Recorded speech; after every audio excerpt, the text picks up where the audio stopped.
Hello Kitchenatics! Welcome to my channel. Tayo ngayon ay magluluto ng Pinoy na fried chicken. Ito yung ating lollipop. Paano ba natin gawin ang ating lollipop at napakasarap na Pinoy style fried chicken. So tara at umpisahan na natin. Sa pag-umpisa natin ng fried chicken na lollipop, kakailanganin natin ng chicken wings. So, ang gagawin natin ay kakalisin natin yung laman doon sa buto sa bandang itaas katulad ng ating ginagawa. So, ganyan lang po. Madali lang siyang tanggalin basta matalim at matulis ang inyong kutsilyo. Mas gusto ko sa fried chicken yung ginaganito. Kasi yung may mga nabubuong dugo dyan, natatanggal natin. Yun yung ayaw ko. Pag nakakakita ako ng ganun sa fried chicken. So, ayan. Gusto ko talaga nakapiprito lahat. Kaya ito yung tinatawag na lollipop. Madali lang naman. Basta may ganito kayong kutsilyo yung matulis. Madali lang gawin. Tatanggalin nyo lang sa ano niya. Ayan. Kaya pag kinain yan, ganyan na lang siya. Lollipop na. Pag matalim kasing ganito yung inyong kutsilyo. Ito kasi yung pangdaing dito. Sa mga bawat kutsilyo kasi dito, may mga purpose. Merong maiksi. Merong pang ano lang yun na ginagamit sa ibang bagay.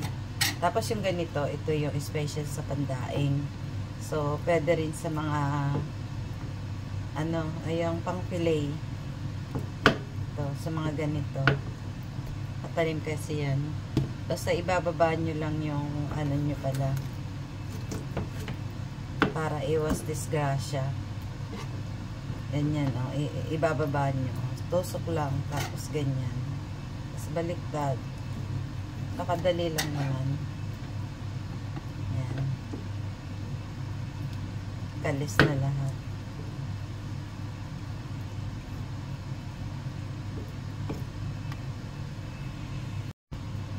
Ang gagawin kong fried chicken ngayon ay Filipino style. Yung may garlic.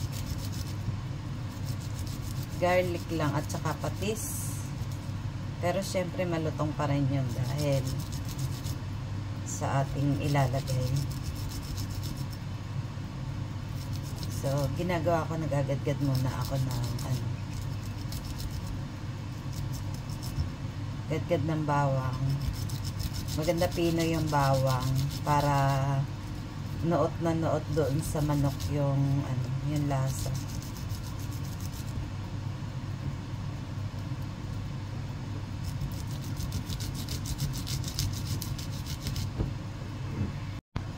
Tapos ngayon lalagay na natin dito sa ating chicken.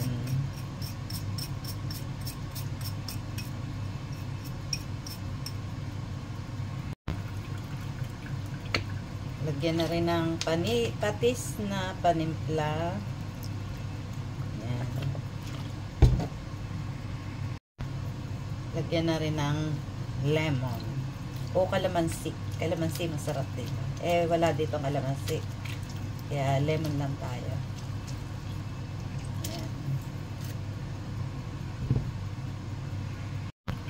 At yung ating paminta. Ayan. Lalagyan ko rin ng konting seasoning powder, nor yung gamit ko. Ayan, lamasin natin. Para nuot na nuot.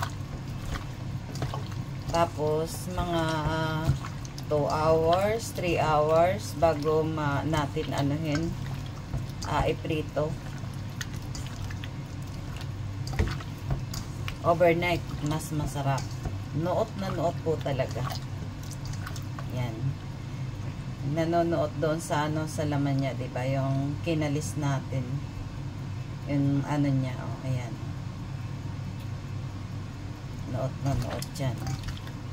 Yan sa mga taong medyo may lansa yung panglasa katulad ko, kailangan gawa ng paraan.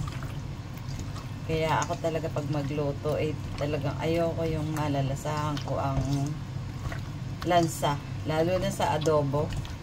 Ayoko nung adobo na masabaw. Kaya po yung mga ano ko dyan, hindi yan malalansang lasa yung mga luto ko.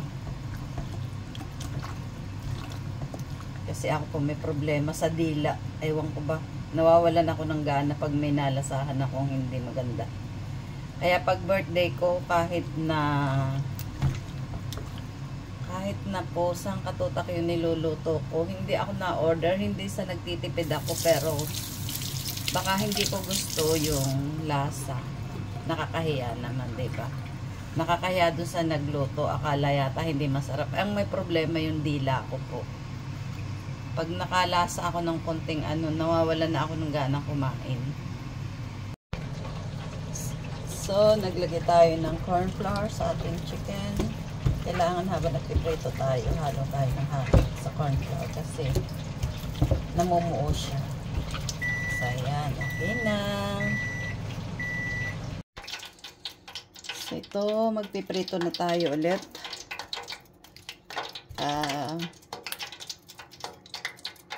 So, ito, ipoprito na natin yung ating drumstick. So, ayan, tingnan nyo.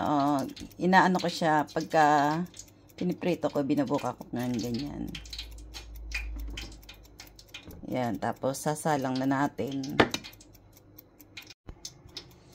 So, isalang na natin dito. May maliit kaming prituhan. Magandang pagprituhan kasi hindi siya yung tumitilamsik. Ayan.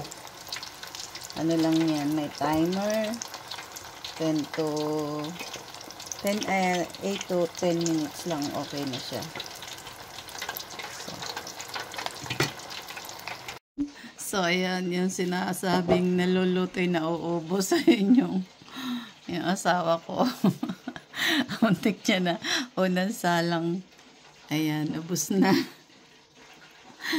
Sarap naman daw eh. Ayan po, patunay na masarap talaga yung fried chicken na Pilipino.